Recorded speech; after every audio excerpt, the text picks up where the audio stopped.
Hello, today is the anniversary of the death in 1965 of Winston Churchill. In many speeches that he made in the war, on radio and in Parliament, but he spoke at the end of 1941 to boys at his old school, Harrow. They'd welcomed him back with an additional verse to one of the Harrovian songs that they used to sing, praising his leadership and talking about the country going through darker days. And Churchill says, "Don't see these days as darker. I'd like to change the words you've put in that song, though I appreciate your where you've supported me in my leadership, but I'd like to change it from darker to sterner days." He didn't want us to see life when it seems to be really difficult and getting on top of us. Don't see that as dark, that's too negative. See it as stern. In other words, it's a challenge, it's an opportunity. And then he goes on to say, let's never, never, never give in. But he does qualify that later on in the speech in ways that are not always added to the quote. He says, never give in except in the case of the conviction of good sense or honour. In other words, if it seems sensible to stop, stop. And if it seems dishonourable to keep going, stop.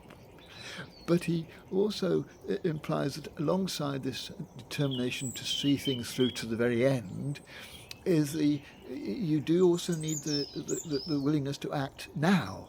Sometimes we can postpone acting now because we see what we're engaged in as a long haul, whereas sometimes something we could do now would make that long haul less demanding and more likely to be successful. Don't put off to the future doing things when you could act now. But then he does imply that if you just persevere, if you never give in, you'll get to the end, you'll win. And of course this was the attitude he needed to have to be the effective war leader that he was.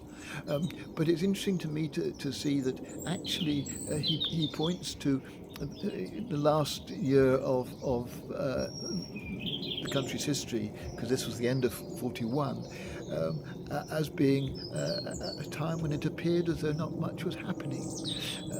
And I think and yet a lot was happening, and what was happening was that America and Russia both came into the war against Germany. And this was what made all the difference to the outcome of the war, of course. And it seems to me that if when we think of our lives, never, never give in, we think that what we want to achieve, the happiness that we want, it does seem very long way off. Never giving in seems to be a slightly over-optimistic outlook. Then maybe we need to see the possibility that never giving in does make it possible for allies to come and join us, for people to support us in ways that we perhaps don't now expect. Never giving in doesn't mean we've got to plough on our own. It means that we can keep going, looking for people around us who might be willing to support us in our venture and help us in our determination to persevere until what we want to achieve, we do achieve.